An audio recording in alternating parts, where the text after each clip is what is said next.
श्री कृष्ण कहते हैं, भाग्य का लिखा कभी नहीं मिटता। संसार के रंगमंच पर हर पात्र अपने पूर्व निर्धारित संवाद बोलने आता है। हम सोचते हैं कि हम अपनी इच्छाओं से जीवन को मोड़ सकते हैं, लेकिन सत्य यह है कि भाग्य की स्याही से जो लिपिबद्ध हो चुका है उसे कोई मिटा नहीं सकता।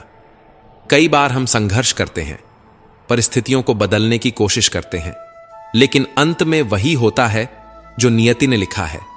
फिर क्या हम हाथ पर हाथ धरे बैठ जाएं?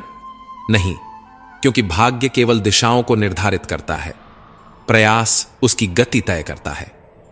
अर्जुन ने भीष्म और द्रोण को परास्त किया, लेकिन क्या यह मात्र उनका पुरुषार्थ था? नहीं, यह वही भाग्य था जिसे श्री कृष्ण ने रथ की बागडोर संभालकर उसकी राह में लिखा था। समुद्र की लहरें कितनी भी ऊंची क्यों ना हो, कागज की कश्ती डूबेगी ही, लेकिन यदि वह कश्ती लोहे की बने तो वही समुद्र उसे अपनी बाहों में सहेज कर पार कर देगा। अतः तुम्हारा पुरुषार्थ वह लोहा है जो भाग्य की लहरों से पार पाने की शक्ति देता है। लेकिन याद रखो, भाग्य लिखा हुआ है, पर उसकी व्याख्या तुम्हारे कर्मों के माध्यम से होती है। इसलिए अपने अस्तित्व को जलते हुए भी संभाले रही। बेरंग होती हैं बूंदें बारिश की, लेकिन पूरे जहां को हरा भरा बना जाती हैं। इसी तरह जीवन में प्रेम और त्याग का महत्व भी गहरा होता है। खुश रहना सीखो, इससे पहले कि उदास रहना तुम्हारी आदत बन जाए। आंखें उठी किसी और की तरफ, पर पाबंद कर गई किसी और को।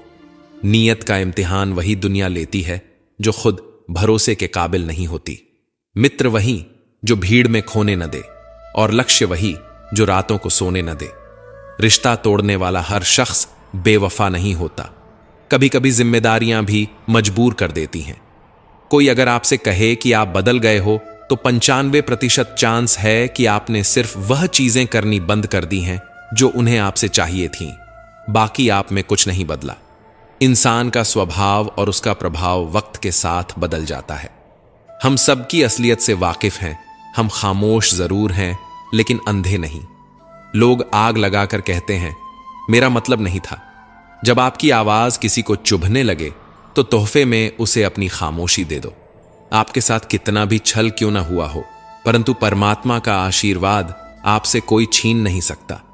हम सब आत्माएं हैं, और यह जिंदगी हम आत्माओं के लिए एक इम्तिहान है, अपने अंदर से अपने सबसे अच्छे स्वरूप को बाहर निकालने का।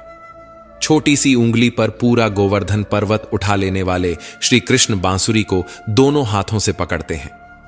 बस इतना ही अंतर है पराक्रम और प्रेम में। स्वीकार करने की हिम्मत और सुधार करने की नीयत हो तो इंसान बहुत कुछ सीख सकता है। हमें कितने लोग पहचानते हैं यह मायने नहीं रखता, लेकिन क्यों पहचानते हैं यह मायने रखता है।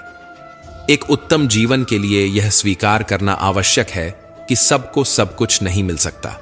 खुद से बहस करोगे तो सारे सवाल सुलझ जाएंगे, लेकिन दूसरों से करोगे तो नए सवाल खड़े हो जाएंगे। जब मनुष्य अपनी गलती का वकील और दूसरों की गलतियों का जज बन जाता है तो जीवन में फैसले नहीं बल्कि फासले हो जाते हैं। मिटाने से भाग्य के लेख नहीं मिटते। अच्छे कर्म करता चल, फिर ईश्वर की महिमा देख। उसे मत डरो जो वास्तविक नहीं है, जो कभी था ही नहीं, न कभी होगा। जो वास्तविक है वह सदा था और कभी नष्ट नहीं किया जा सकता। एक बार अर्जुन ने श्री कृष्ण से कहा, दीवार पर कुछ ऐसा लिखो जिसे खुशी में पढ़ूं तो दुख हो और दुख में पढ़ूं तो खुशी हो। तब प्रभु ने लिखा, यह वक्त गुजर जाएगा। इससे पहले कि हम इस विषय को गहराई से समझें, आपसे अनुरोध है कि इस वीडियो को अंत तक देखें। यदि आपको हमारा यह प्रयास पसंद आए तो वीडियो को लाइक करें और नीचे कमेंट में जय श्री राधे कृष्ण अवश्य लिखें। साथ ही अगर आपने हमारे चैनल को अभी तक सब्सक्राइब नहीं किया है तो अभी सब्सक्राइब करें और बेल आइकॉन जरूर दबाएं, ताकि हमारी हर नई प्रेरणादायक वीडियो सबसे पहले आप तक पहुंचे। जो व्यक्ति किसी की नजर में बुरा नहीं है, समझ लेना वह बहुत चालाक है और किसी का सगा नहीं है। रावण ने शिव की भक्ति से कैलाश पर्वत उठाया, लेकिन अहंकार के कारण अंगद का पांव भी नहीं हिला पाया। वह सब देखता है, बस फैसले कुछ देर से करता है। तुम्हें तुम्हारे हक का एक दिन जरूर मिलेगा। लोभी को वस्तु भेंट कर, शक्तिशाली को हाथ जोड़कर, मूर्ख को सम्मान देकर और विद्वान को सच बोलकर संतुष्ट किया जाता है। सुनी सुनाई बातों पर विश्वास मत करो।